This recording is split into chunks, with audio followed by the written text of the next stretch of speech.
Señor y Padre Celestial, te damos muchas gracias, porque realmente, Señor, sabemos de que nos escuchas, sabemos que estás pendiente de aún de los más pequeñísimos detalles, Señor.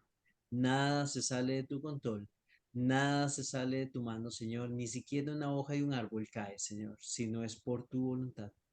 Te damos gracias, Señor, por las diferentes peticiones contestadas. Te damos gracias, Señor, porque muchas veces, Señor, tú contestas con un sí y vemos, Señor, esas cosas que esperamos, Señor, poder ver y aún más. Muchas veces contestas con un no, Señor, y después nos muestras por qué no.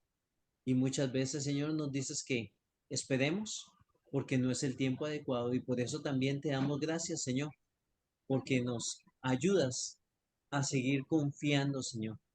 Realmente tu mano poderosa actúa, Señor, de tantas maneras que muchas veces no las podemos ver, Señor. No las notamos.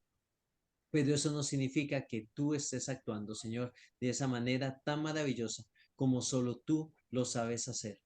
Te doy gracias, Señor, por las diferentes peticiones, Señor, las de salud, las de trabajo, Señor, las de conversión, Padre Santo, situaciones económicas, situaciones laborales, situaciones familiares, Señor, situaciones estudiantiles, Señor, situaciones ministeriales, Padre Santo, y por todas esas peticiones, Señor, que se expusieron y por todas las que no se han expuesto, Señor. Te pedimos, Señor, que seas tú quien las tome, Señor, y que realmente, Señor, confiamos en que tú vas a contestar. Y danos la entereza, danos la sabiduría, Señor, para poder, Señor, realmente aceptar tu voluntad. Sin importar cuál sea la respuesta, sabemos de que siempre esa respuesta va a ser la mejor para cada uno de nosotros. Te damos gracias, Señor, por la oportunidad de poder compartir. Te damos gracias, Señor, por la oportunidad de estar juntos. Te damos gracias por la oportunidad de ser iglesia. Te agradecemos, Señor, por todos tus cuidados. Te agradecemos, Señor, por esos días tan calientes como el día de hoy, Señor, o como los calores allá en Tijuana, Señor. Pero también te damos gracias, Señor, por los días fríos como los de ayer, Señor, por acá. Te agradecemos, Señor, también porque día a día tenemos en nuestras mesas todo el sustento necesario, Señor. Y aún más, tenemos el sustento espiritual.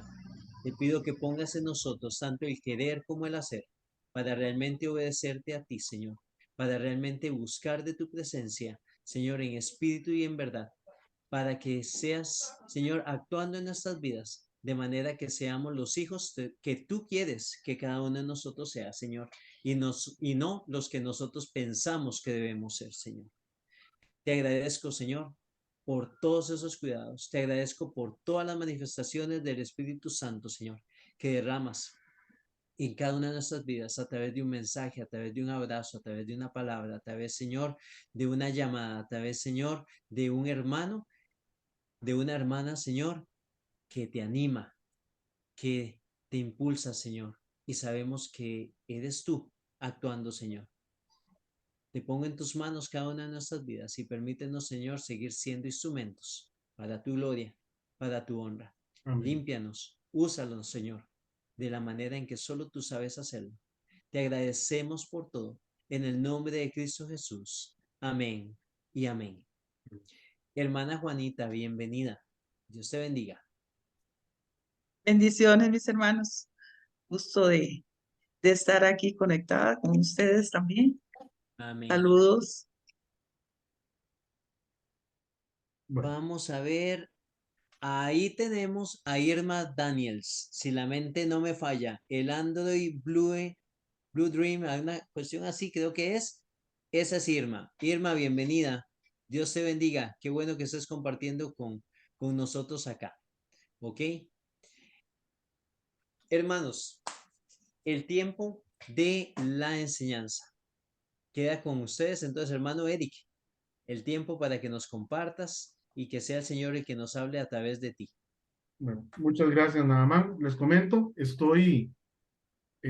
que tengo problemas técnicos con la transmisión en Facebook Live desde este Zoom. Estoy transmitiendo directamente de mi teléfono por acá Y bueno, quiero saludar a Hernán Coto, a Marielo Rovira, ella es la esposa de mi padre, a mi primo Freddy Ramírez, que están escuchando la transmisión en vivo.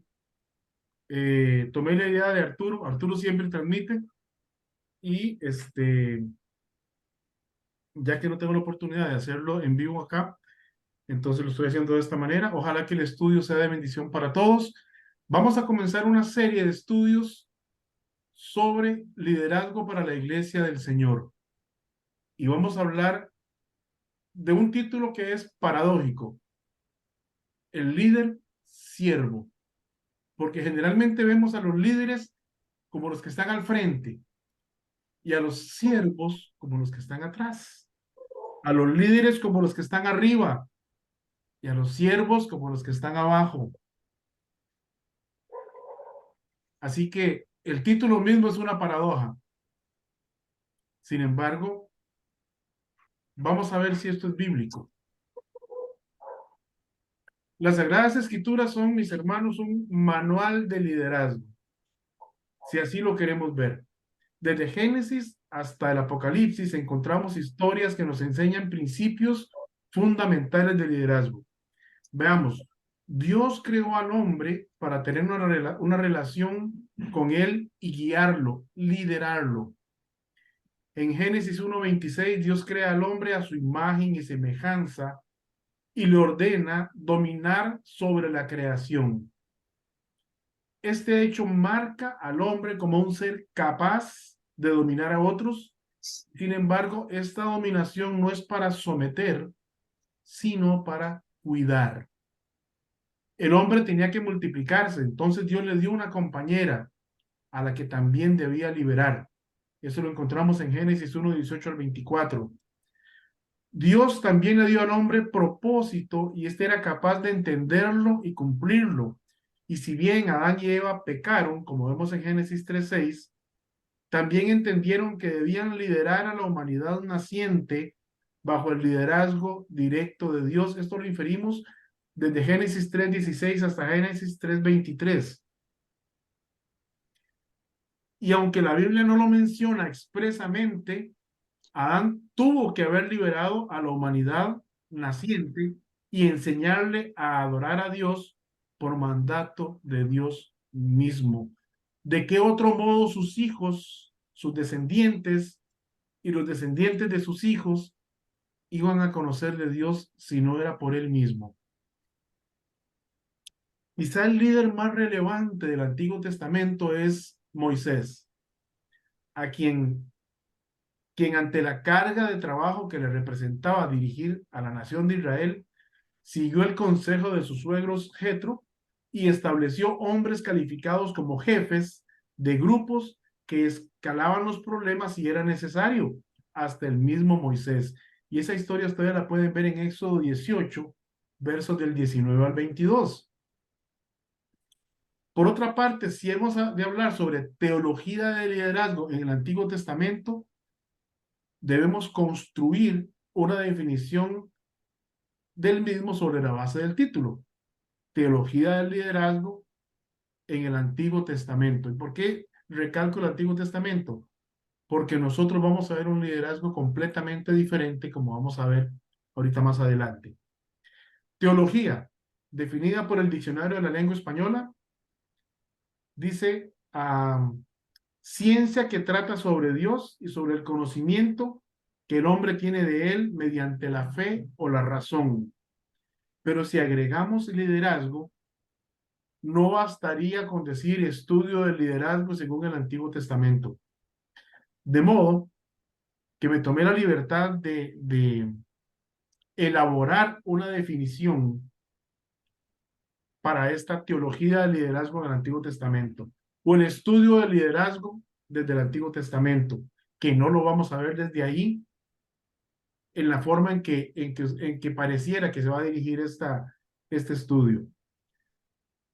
Vamos a ver, sería algo así como el estudio de los principios que Dios estableció para que fueran aplicados por los líderes que escogió para instruir a la humanidad desde su nacimiento hasta el establecimiento de la nación de Israel. Lo leo de nuevo.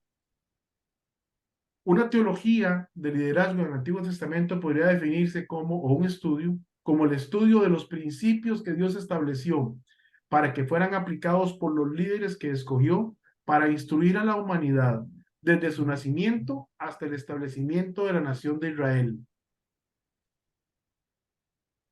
Ahora, es importante, aunque con el estudio no se trata de liderazgo en el Antiguo Testamento, es importante conocer algunos aspectos para poder diferenciarlo de lo que Dios busca en los líderes para su iglesia. Me tocó leer bastante. Hay unos investigadores que se llaman, son Richard y Helke. Ellos dicen que el tipo establecido, el tipo de liderazgo establecido por Dios para dirigir Israel es diferente del que él diseñó para los líderes de la iglesia. Ellos explican en su libro, ahora más tarde les doy si lo recuerdo, les doy el nombre del libro, porque está en inglés, que en el Antiguo Testamento, para referirse a los líderes, se usa el término cabeza, Rosh, y fue aplicado a líderes humanos, esto en hebreo. Su liderazgo involucró autoridad que fue judicial o autoritativa. También es claro que los líderes estuvieron organizados en jerarquías. Y continúan explicando ellos el uso en el Nuevo Testamento de la palabra griega traducida cabeza, que sería kefale, no es el mismo. Es decir, Rosh se usa cabeza para referirse al líder en el Antiguo Testamento, pero en el Nuevo Testamento se usa kefale. Sin embargo, estas dos palabras tienen un significado distinto, a pesar de que se traducen ambas como cabeza. El patrón jerárquico de liderazgo, de ser cabeza, demostrado tan claramente en las instituciones de Israel del Antiguo Testamento, no encuentra en expresión alguna, dicen ellos, en el Nuevo Testamento.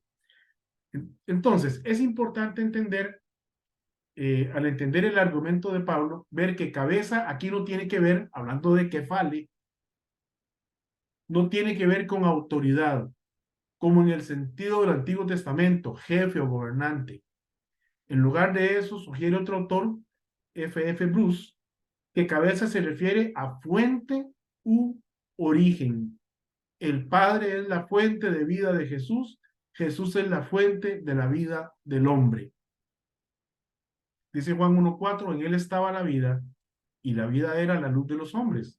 Y Colosenses 1.16 nos dice, porque en él fueron creadas todas las cosas, hablando de Cristo, las que hay en los cielos, las que hay en la tierra, visibles e invisibles, sean tronos, sean dominios, sean principados, sean potestades, todo fue creado por medio de él y para él. Él es la fuente de todo. Tal como lo registra la historia de Génesis, el hombre es la fuente de la mujer. Dios usó la costilla de Adán para demostrar por siempre la identidad del hombre y la mujer como coposeedores de la humanidad. Es decir, el concepto de liderazgo en el Antiguo Testamento está ligado a estructuras militares de autoridad. En el Nuevo Testamento, en cambio, se relaciona con estructuras de servicio. Dicho de otro modo, la autoridad dada por Dios en el Antiguo Testamento a los líderes era de mando, superior, subordinado.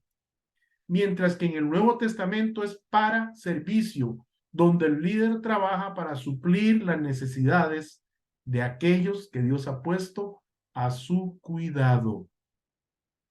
Notamos una diferencia, ¿verdad?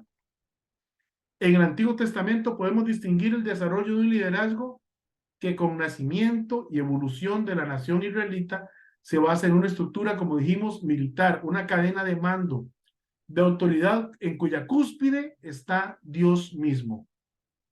Esta estructura no es aplicable a la iglesia, porque el trato de Dios con la iglesia es diferente del trato de Dios con Israel, especialmente con el Israel del Antiguo Testamento.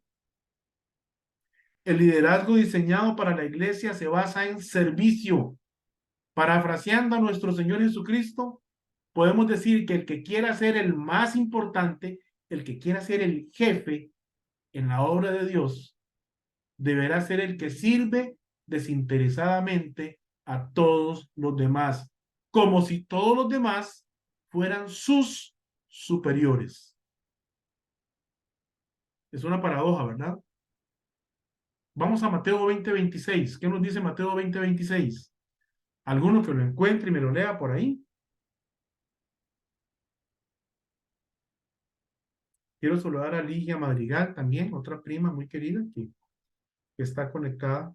Y a mi tía Flor, que antes ella nos seguía por Facebook Live, cuando transmitíamos desde Zoom, y ahora está conectándose por este lado. Que Dios me lo bendiga. Mateo Lo leo, hermano. 20:26. Léalo, don Alex.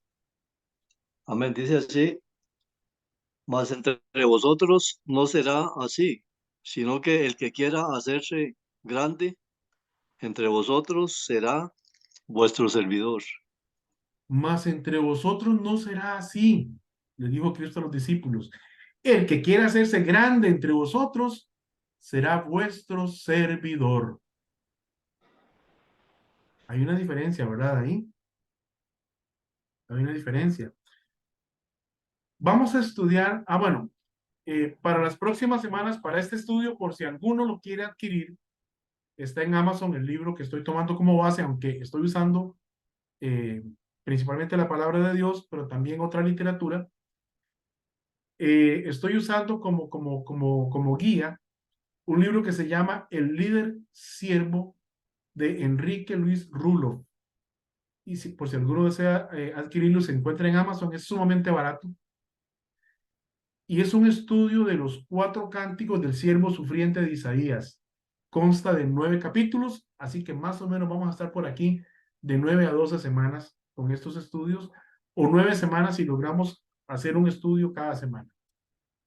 Vamos a estudiar las características del siervo sufriente descrito en estos pasajes de Isaías, y lo vamos a comparar con la persona de Cristo, del Jesús del Nuevo Testamento. Y lo vamos a comparar con nosotros. Vamos a aplicar los principios de servicio aquí descritos a nuestra vida como hijos de Dios, como siervos de Dios, como líderes de ministerios, de hogares y de empresas. Y ruego al Señor que estos estudios puedan ayudarnos a comprender, a desarrollar el potencial que Dios ha puesto en nosotros a partir del momento en que su Santo Espíritu vino a morar en nuestros corazones. Hoy vamos a estudiar el primer capítulo, el siervo de Dios, principio esencial. El principio esencial. Si fuera posible resumir en 3 puntos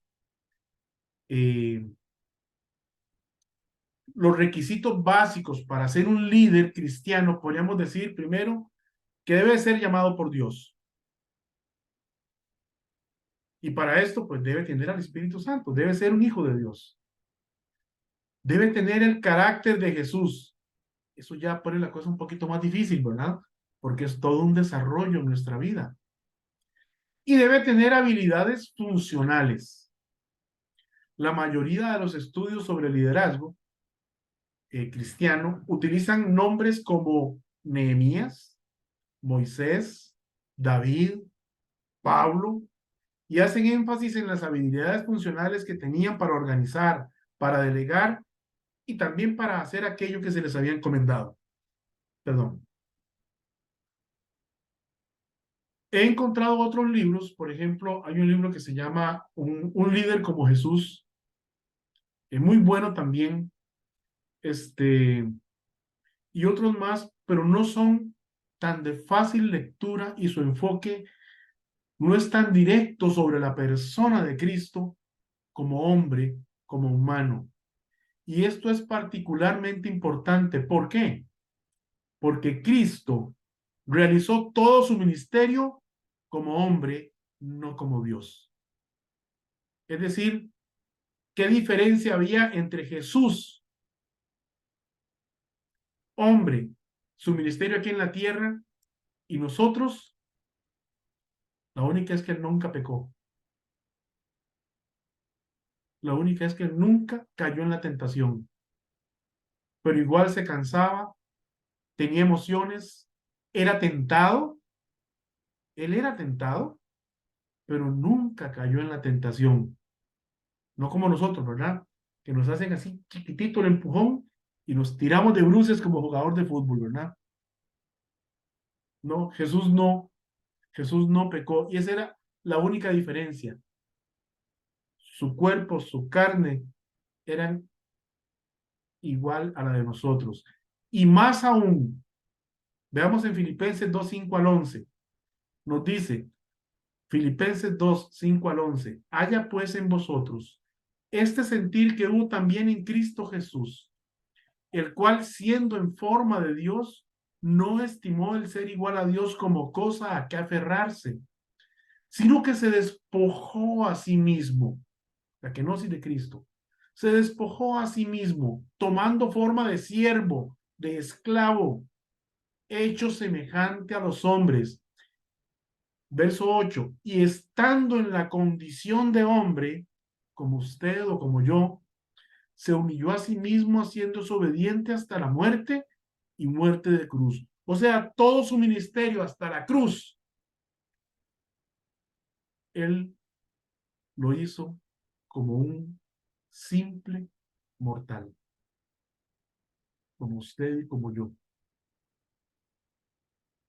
Por lo cual Dios también le exaltó hasta lo sumo y le dio un nombre que es sobre todo nombre, para que en el nombre de Jesús se doble toda rodilla de los que están en los cielos y en la tierra y debajo de la tierra, y toda lengua confiese que Jesucristo es el Señor, para gloria de Dios Padre. El Jesús que caminó en esta tierra era un hombre que no se dejó vencer por las pasiones de la carne ni por las tentaciones, pero era un hombre. Este hombre es en quien nos vamos a enfocar, en Jesús de Nazaret, y pondremos nuestra atención en los 4 cánticos del siervo sufriente que están en el libro de Isaías, comenzando en el capítulo 42, verso 19, y terminando en el capítulo 53, verso 12. Entre esos pasajes se encuentran esos 4 cánticos. Vamos a tratar de establecer una relación entre el siervo sufriente descrito por Isaías en estos pasajes, comparándolo con el Jesús del Nuevo Testamento y con nosotros hoy. Nuestro propósito será recordar ciertas características que son necesarias en un verdadero siervo. Uno que pueda ser reconocido por sus frutos, uno que no busque su propia gloria y que no trabaje para sus propios intereses. Uno que pueda despojarse de su ego, así como Cristo se despojó a sí mismo de su propia gloria, de su divinidad, y que viva para servir y no para ser servido. Jesucristo mismo pocas veces habló de él en el Nuevo Testamento, pero cuando lo hizo, dijo de sí mismo, porque el Hijo del Hombre no vino para ser servido, sino para servir y para dar su vida en rescate por muchos. Estaba hablando ayer con el hermano Juan Galdames, un pastor salvadoreño que conozco hace un poco más de 40 años, y recientemente nos hemos vuelto a comunicar, y me decía, es que uno como siervo de Dios no tiene jubilación. ¿Cuánta razón tiene? Como hijos de Dios, somos siervos de Dios, y como siervos de Dios no tenemos jubilación.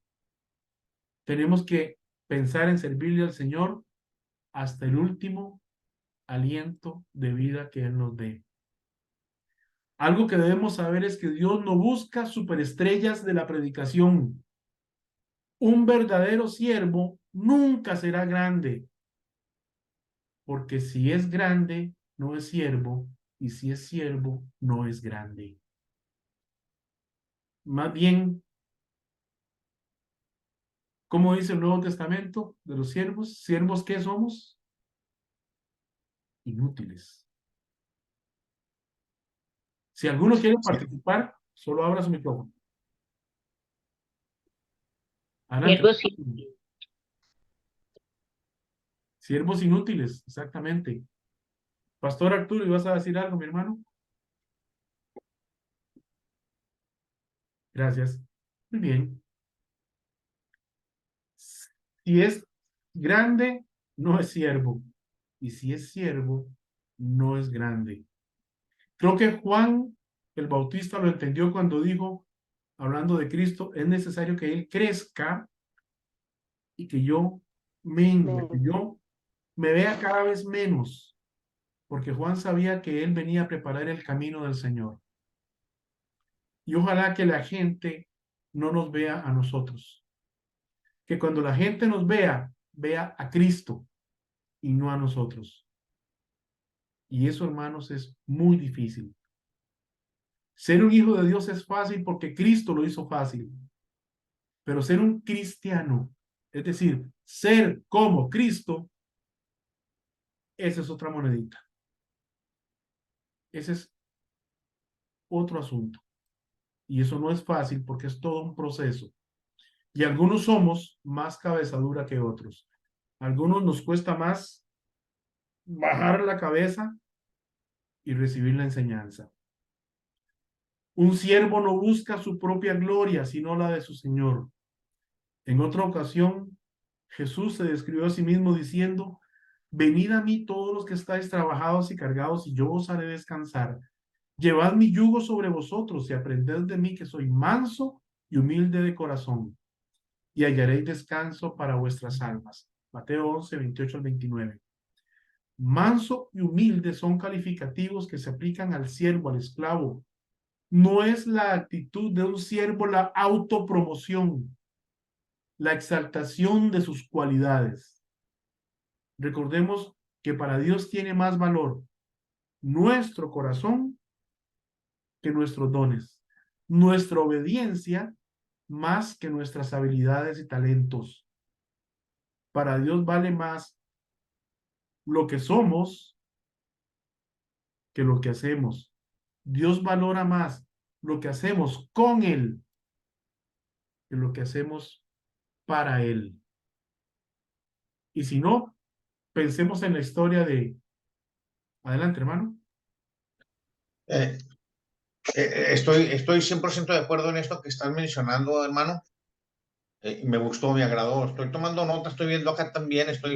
No crees que estoy no poniendo atención, o sea, que estoy ahí bien enfocado, pero me gustaría si explicaras esto un poquito más para ver si se amplía más mi mente, porque nunca lo había visto de este punto.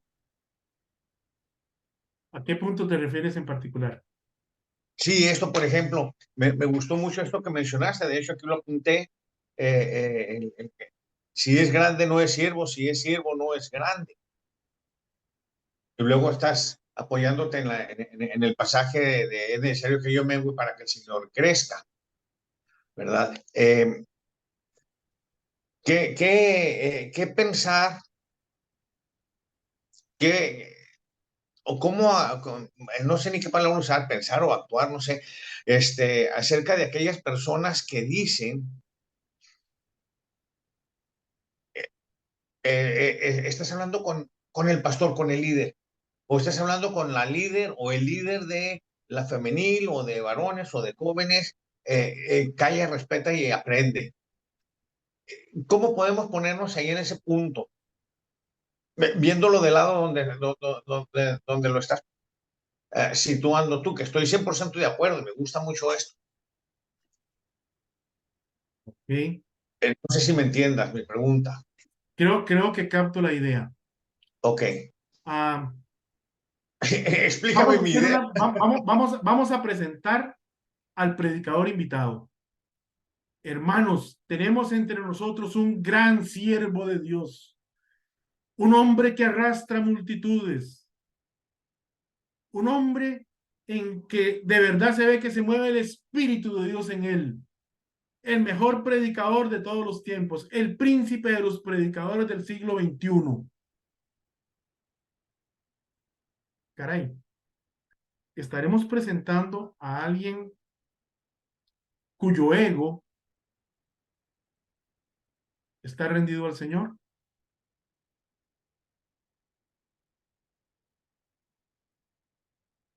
Y yo sé que cuando estamos al frente, cuando estamos en el púlpito, y aquí tengo uno o dos pastores, y no sé si hay otro más hermano por ahí, que saben lo que es estar frente al púlpito, inclusive predicando en campañas donde hay mucha gente, y es difícil controlar el ego, es decir, es difícil no sentirse importante porque me están oyendo 500 personas, 1000 personas, 5000 personas. Es difícil. El ego tiene que estar rendido al Señor. Es decir, yo tengo que saber que soy un esclavo de Cristo y que le sirvo a Cristo y que el mensaje que llevo no es mío, no es mi mensaje, es el mensaje del Señor. Y más que eso, tengo que entender que Dios puede usar a cualquiera y que para el Señor soy prescindible porque Él puede disponer de cualquier persona. Y además tengo que entender que Dios no comparte su gloria con nadie. Entonces tengo que estar claro en que la gloria no es para mí, sino que es para Él. Y eso es muy difícil para los que tienen la oportunidad o tenemos la oportunidad de cantar frente a un público, de tener alguna expresión artística.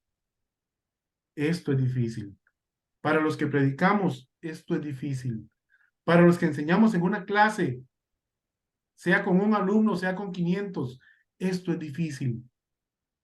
Hay que tener muy presente. Y una vez una misionera me contó de un pastor que tenía una gran habilidad en la comunicación, era un tremendo orador. Y ella me dijo una vez, y yo estaba muy joven, tenía como, ¿qué podría ser? 17, 18 años, y me invitaban mucho a cantar. Es decir, era medio bueno con la guitarra y más o menos afinaba.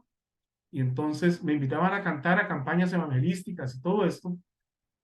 Y una vez ella me llamó y me dijo, solo me contó la historia y me dice, este hombre antes de subir al púlpito, él decía, Señor, si mi ego se infla, mátame. Y yo me quedé, y ese día me tocaba cantar en la iglesia. Pocas veces he cantado con tanto miedo, pero desde entonces, hermanos, me da miedo.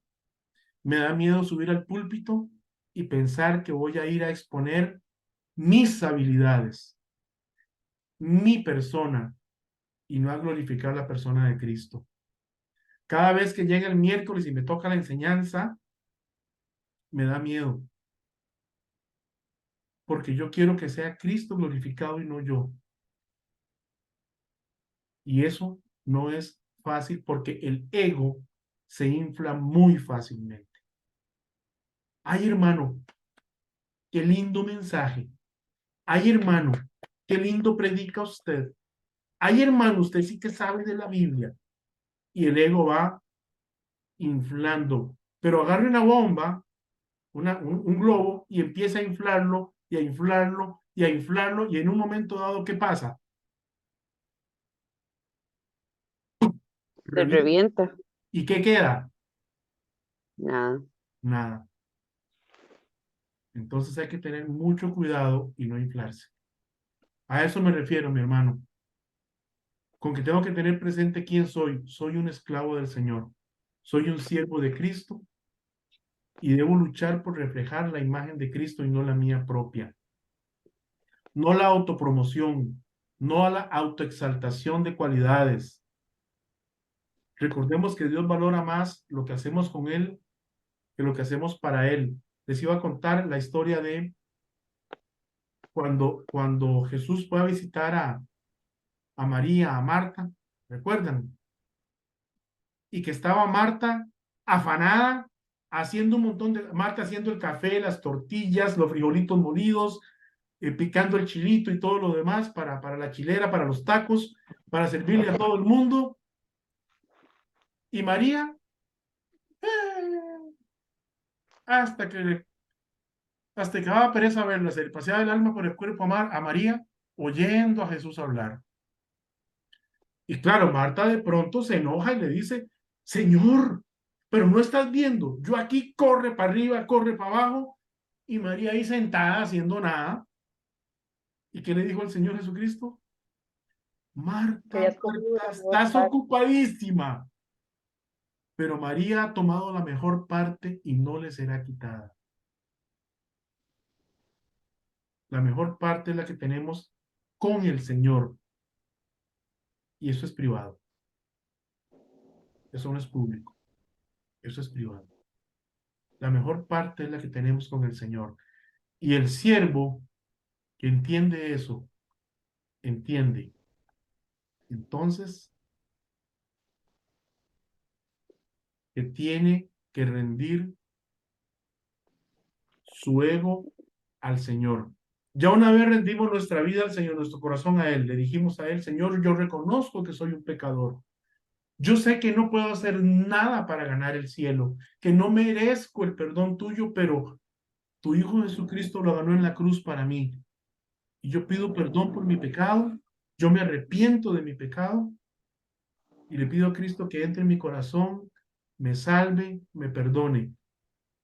Y esa oración de fe nos permitió pasar a ser hijos de Dios.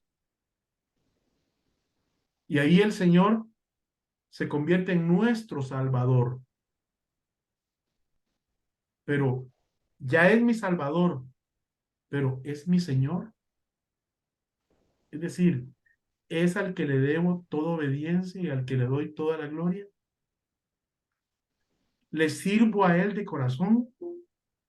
Y más adelante estos conceptos, porque hoy esto es, ya terminamos prácticamente el mensaje hoy, es apenas una introducción de lo que vamos a ver. El principio esencial es que entendamos qué somos. Somos siervos de Cristo. Ustedes vieron, leyeron aquel pasaje que Jesucristo estaba hablando con los judíos y les decía, y conoceréis la verdad y la verdad os hará libres. Y que ellos dijeron, pues nosotros nunca hemos sido esclavos. Y los 400 años en Egipto.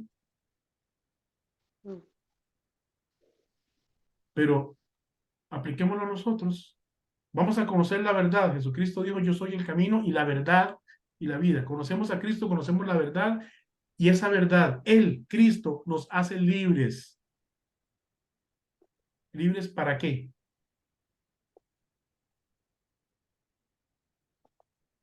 ¿Se ha preguntado? Conoceréis la verdad y la verdad os hará libres. ¿Libres para qué? Para servirle. Libres para servirle. Libres para obedecerle. Libres para hacer su voluntad. Para eso somos libres. Somos libres de la esclavitud del pecado, que es un amo, Satanás es un amo cruel, un amo déspota. Pero Jesucristo es un amo amoroso, tierno, cariñoso, pero es nuestro amo. Nos liberó de esa esclavitud y ahora somos sus esclavos. Somos sus siervos. Y él dijo, ya nos llamaré siervos en otro pasaje. Os llamaré amigos. ¿Y qué más dijo en ese mismo pasaje en Juan? Vosotros sois mis amigos. ¿Qué? Si hacéis lo que yo os digo. Así es, Olguita. Vosotros sois mis amigos si hacéis lo que yo os mando.